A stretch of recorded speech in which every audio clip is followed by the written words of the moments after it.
I spy Tim Welsh over at the bar. You want to come grab a seat? We'll talk some hoops with former Providence head coach Tim Welsh. Let's give him a nice little round of applause. I like it. High noon on Jones and Keefe. Not his first time here on the program, but we do expect a lot of changes out of the Celtics. We figure it'd be a good time to talk some NBA with a guy who knows basketball, unlike us. We just pretend like we know what we're talking about. So that's where we're at. Is he all set up over there? You're good? You can hear us? Loud and clear. Love it. Good. Welcome to the program. You been here before, Tim? I have never been here. You never came. Can we turn this down? I mean, we actually first time on with a headset on. We actually witnessed a rehearsal for a wedding out here on the okay. the deck Let's stop for a second before we get going. Yeah. I came bearing gifts. How about this? What? You exciting. come down to my turf. Yeah. Okay. Come into my home. Yeah. It's the only reason we had you on. So yeah, this is good for the gifts. First, Yeah.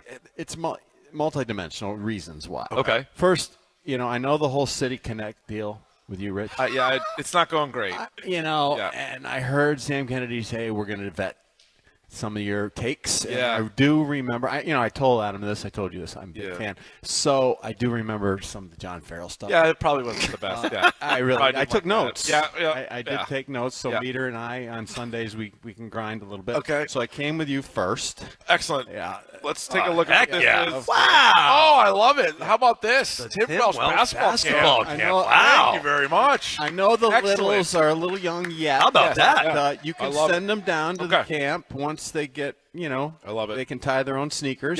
Yep, they're getting and there. And we'll give them the Odyssey discount. I love it. Thank you very much. I like How that. about this? What is it, same thing? Yeah, of course. Heck yeah. Well, that is very this. kind. That blue's going to pop. That's a nice looking makes my eyes pop. That is excellent. I went to this is a former PC play. I went to the Dickie Simpkins basketball camp back in the day at I don't want to spill your milk here. Salve Regina. Having. I forget where that was, but Dickie Simpkins had Grant Hill. Okay. He had Juwan Howard. Dickie had some camps around the area, and young Adam Jones missing a lot of layups. That's what he is a great guy. He's still involved. He's out of Chicago. He does a lot of games on Fox. Oh, nice. He does a lot of the Providence games. Actually, he's a regular analyst for Fox college basketball. How about that? Yeah, how about that? How you guys doing? Everything good? Good. Much better with lunch. We had a big night last night out and around. Hojo was fine. I had you on. Yes. Good. Yeah, I took a nice soak in the hot tub. See my my regeneration going on. Great area. No, it's we're usually right over here at 22 Bowen or across the street at the Black Pearl. Yeah. But it's beautiful. Everything's great. It's great. We're about 20 minutes from here, so it's nice to come down and see you guys. Thanks for having us. Of course. We were watching a little bit of the NBA last night, Eastern Conference Final. You did a lot of Halliburton games, right? You were telling me this? Yeah. When he was at Iowa State? Mostly my league the last 10 years at ESPN is the Big 12. So I did a lot of Iowa State games both his years. I think he was there 2 years. Yep, that sounds right. And kind of unheralded when he got there. He had the hitch in his shot and, ugly at times. He had to be wide open. It was almost a set shot when he first got there. And, I always loved him. Why? I always loved him. Why do you think he's polarizing? Like his peers voted him the most overrated player in the league. Why do you think he is so polarizing? I don't get it. I mean, a lot of things have changed over the years. Of course, when you become a star, things change a little bit. I still think he's pretty grounded. The one thing I was really surprised about was his dad in the end of the Milwaukee series, because I had met his parents. His parents used to come to every game. They lived in Wisconsin. They're still going to games. Well, when they're allowed. When they're allowed, yeah, that's true. In college, I mean, really, that's a rarity. When you live in Wisconsin, you play in Ames, Iowa. I mean, not easy place to get to. Very nice parents. Very grounded kid, too. I mean, everybody loved him at Iowa State. Teammates, players, coaches, administrators, just the nicest guy in the world. And I think he still is. I heard him last night. I mean, he can get a little over the top here after the wins, the chokes thing. I was a little surprised at. But, he's – If that would have been a game-winning shot, that would have been so awesome. Yeah. But they still had to go to overtime. He is beloved in Indiana. Yeah. He's in Indianapolis, and I do know Rick well. Rick Carlisle and I grew up together, so I've known Rick since I was 10, and Rick loves him. Rick absolutely loves him. He plays the game the way Rick likes it to be played. Yeah.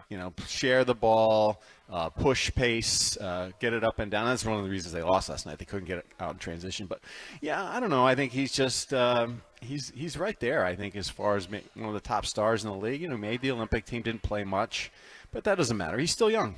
And this could be his coming out party. But they still have some business to take care of. I was going to say, give the Knicks a chance, or is this over? No, I give them a chance. Yeah. I do. I mean, Scott Foster walks out there tomorrow night. We'll know what's going on. I mean, last night was a little rough too. I mean, the Knicks were very physical defensively. I mean, their pickup points were very high. They pressed a little bit. Tibbs used his bench. Oh my God! I turned the game on in the middle of beginning of the second quarter, and I'm like looking at these guys. Who are they? I didn't even know who they were. 44. I had to pull out my roster card for the Knicks because we don't know every player in the NBA. But I thought it was smart for him to do that last night. You start the second quarter, you've got Brunson on the bench, and he kind of flip-flop Brunson and Towns, so he didn't have that 2 weak links out there on the floor defensively. I thought that was a good move for him. But in the take me to the top part of the game. Finish it off third quarter is what you need to do, what they needed to do, and then Brunson just took over. What do you think? What do you think the Celtics do this offseason? Last time we talked, they were trying to battle their way back in against the Knicks in the second round. They're out. They're eliminated. Tatum's now hurt. What would you do if you were Brad Stevens? Where would you start? Well, I don't know anything. I'm just looking from afar and talking to some people that I know were previous part of the ownership group. And a minority end. You can't be where they're going to be. I mean, Wick said this back to Greg Hill back in the spring. You just can't. You can't do it. These guys aren't going to do it. They're not going to deal with their hearts. They're going to deal with their business acumen. Yeah. And acumen. And, the thing about them is I think they're going to come into a room and they're going to give Brad a number, say, get to this number and figure out a good basketball team. Where that leads, I don't think anybody knows. I think Brad's going to do the best to get the best quality back because he doesn't want to lose. He doesn't want to go into the tank. He doesn't want to go in the lottery. But I believe in him. I really believe in him. He's one of the smartest basketball guys I've ever been around, and he's level-headed. He's good at his job at an early age. I mean, right out of the gate, he was very good at doing what he's never done before. So I have complete confidence he will do that, and I think they do too, and that's what they'll say is, okay, here's the number, get to this number, and then figure out a good team. So if it's Jaylen Brown, Derek White, maybe whoever Brad Stevens can get in some of these other trades, what does that look like? Is that a team that's – to me, I think it's a playoff team. I mean, it's not a contending team, but it is – the expectation should at least still be like a winning season playoffs, right? Yeah, why not? Yeah. I mean, you look at Indiana, I mean, can you match that as far as talent? I mean, I think so. I don't think you're that far away from that. Yeah, I don't either.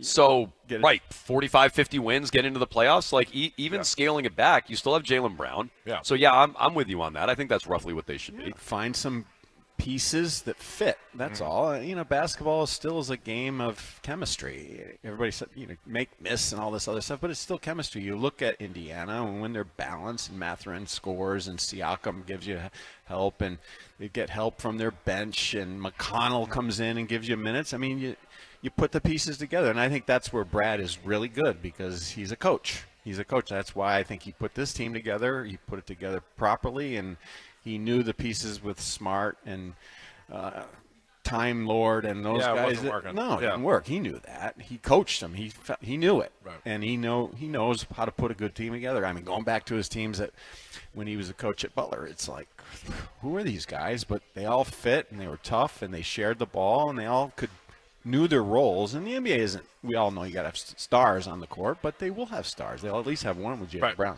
What do you think of Joe Mazzulla now that we've seen him for 3 years? Because the first year, I felt like there was a lot of times where we'd be screaming about timeouts. We'd be screaming about certain fourth quarter lineup combinations that he would use. Last year, talking about, 2 years ago, really wasn't much of it. Like they kind of cruised. They were great. They only lost one game in each round of the postseason or would sweep.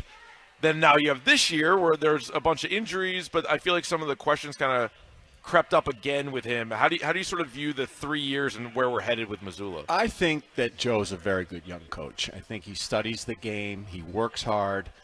The players like him, and respect him. And that's a good combination. Obviously, you're going to be liked and respected, and I think both of those are in play. I also think that as a young coach, you got to keep getting better. I think back to even back when we started. I was 34 as my first head coaching job, and then 10 years later how much more I knew, just from studying the game, talking to coaches, and Brad's built in right there to be his mentor. And I think back to Erik Spoelstra when he first started at Miami. He looked like he should be a lifeguard on South Beach. We were working together at the time, and I remember being super critical of Spoelstra. And now, he's arguably the best coach in the league. And Pat Riley coached him up. Yeah. I'm sure he did. Yeah. I'm sure Pat Riley coached him up, and I'm sure Brad will keep coaching Joe up. And I think he's made huge improvements. And you can't just throw a good coach out the window because of a couple of situations in the playoffs. You got to stick with him, especially at a young age. And I always say, well, who are you going to get? Who's going to come in here and is Jason Tatum going to like and play for? And that's so important. And Joe has that part, I think, already solved. And he's got most of the basketball stuff solved. All the threes, I think you got to pare it back. Well, so this is what I was going to ask. So play style wise, he has things to learn and things he has to improve as a head coach. It might go above the head coach. Like, I understand that might be more of an organizational philosophy. It might go all the way to Brad Stevens, where they're launching these threes. But what can Joe do to scale that back? How do they scale it back? Because I agree with you. I think they need to. Yeah, I think you just have to have a balance. You have to, I remember Brad saying the best shot is a dunk or the best shot is a layup. But, you also know that you have to play the three-ball game because that's part of the game now, and it's simple math. But there has to be balance. I think the Pacers are another great example. They're averaging, 30, 31 threes a game, but they score 130 points, because they're running and you've got to build that into your program. I think with film watching and analyzing every game, what's a good shot, what's a bad shot, and put that into your players' heads. I don't remember, everyone talks about the easy road last year, but I don't remember these threes just raining down. I don't know the exact numbers, what the average was a year ago. It's gone up every year. Yeah, it's gone up. Yeah. So I think obviously we know you got to play that game, but there's got to be a balance. If there's not a balance, you're going to beg into the defense and put too much reliance on that, and then you have some off nights and you're going to lose like they did. And you look at the Knicks. Last night they played good defense, but they're not a good defensive team. And when you're playing against a poor defensive team, you have to take advantage of those mismatches and those things out on the floor you can go and attack. And I think that's why Indiana has this lead in the series, because they put Brunson in a position where he's had to guard, and he's not a great defender, and then Towns as well.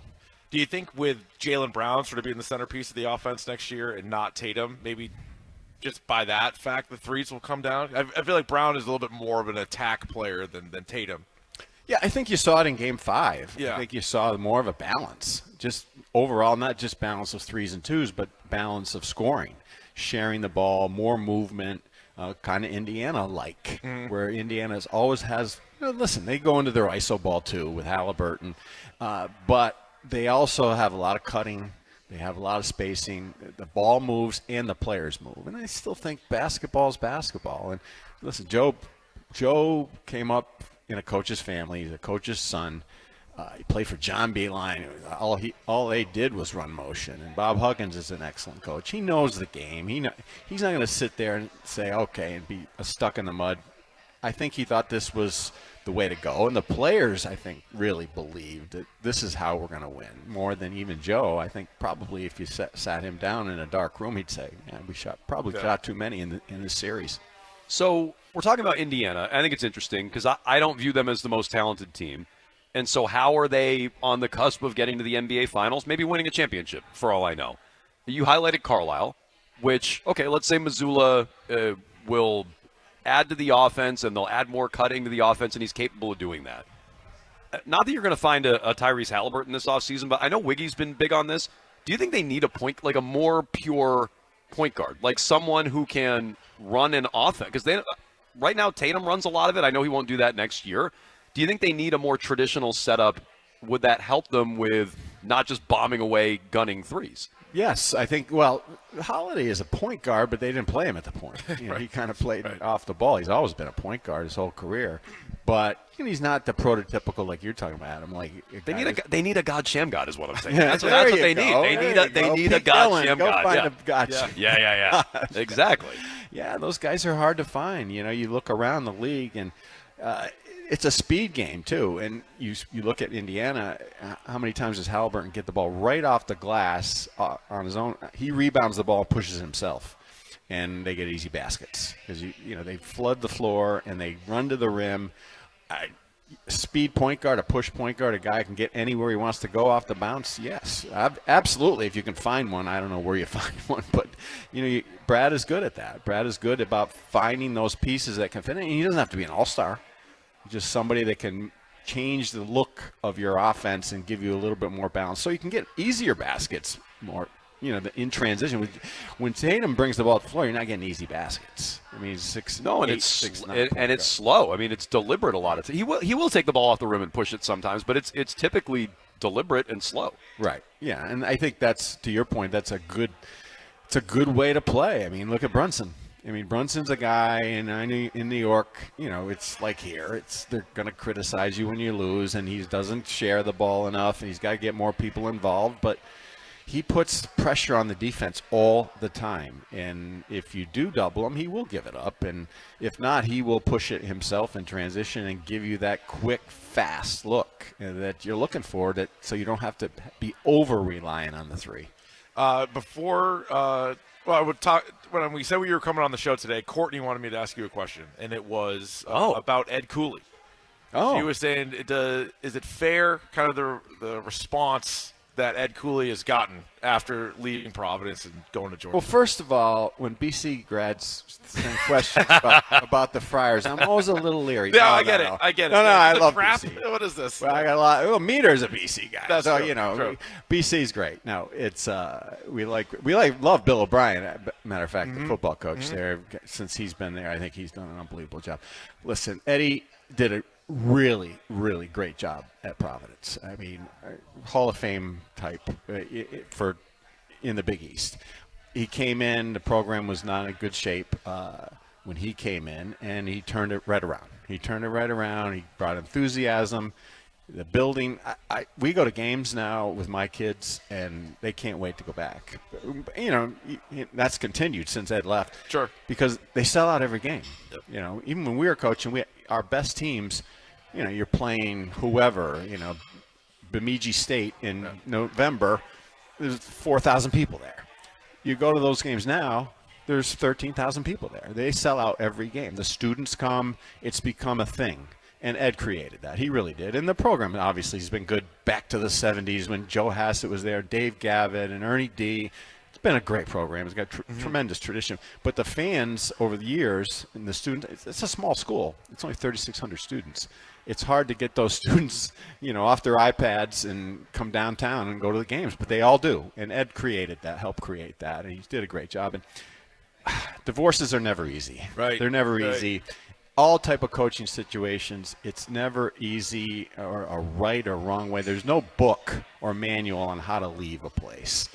And maybe if he did it over, he'd maybe tweak a couple things that he'd change. But in the moment, you're so emotional about leaving a place you love, leaving a place you're from, to going somewhere where you want to go. And then on top of it, it's in the same league. Well, so that's what I was going to say, too. Like, how much of it was just him leaving in general, and how much of it was where he went? Both. Yeah. It was both. And, the timing of it, because the rumors started before the season ended. And, but listen, I will tell you this. I don't know any coach that's not been contacted before the season's ended when the other jobs are open. It happens all the time. It just leaked out. Mm-hmm. And sometimes it leaks out through the school or through the agents or through the search firms or whatever. I think over time people will, and it's already trending that way, will appreciate what Ed did for the program, and I hope they will, and I know they will. And, I felt bad for him that first year.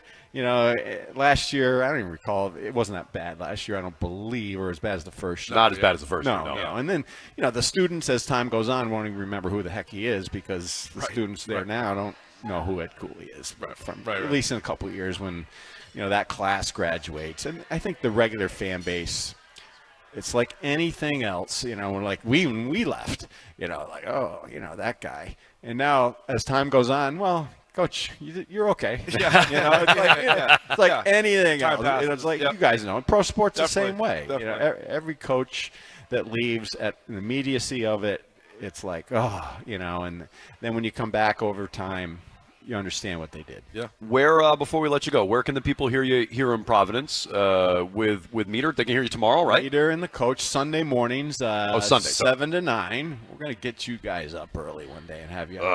We up. Right, Well, don't make it after a roadshow. I'll tell you that. You got young kids. I mean, come on. That's true. That is true. No, it's we're having fun with that. Meter's great, and we usually have good guests on, and Meter venting lately about the Red Sox. Well, there's a lot to vent about. I gotta put a stopgap in him. And he goes on. He's been going on and on for years. Yeah. And he goes deep into the minor league system. Oh boy. Yeah. So I go Roman Anthony deep. That's as deep as. Well, I heard you. I had you on, of course, and I heard get in your car, back over to Worcester, and let's. Well, that's on the agenda this week. The Red Sox have been given an ultimatum. That's on the agenda. I mean, this come week. on, Tim. We appreciate it. Thanks for stopping by. All right, anytime. All right, thanks for having us. Great seeing you guys. Thanks for the shirts. Wonderful shirts as well. Can't wait to display these things. It is Meter and the Coach on Sunday mornings, 103.7 in Providence.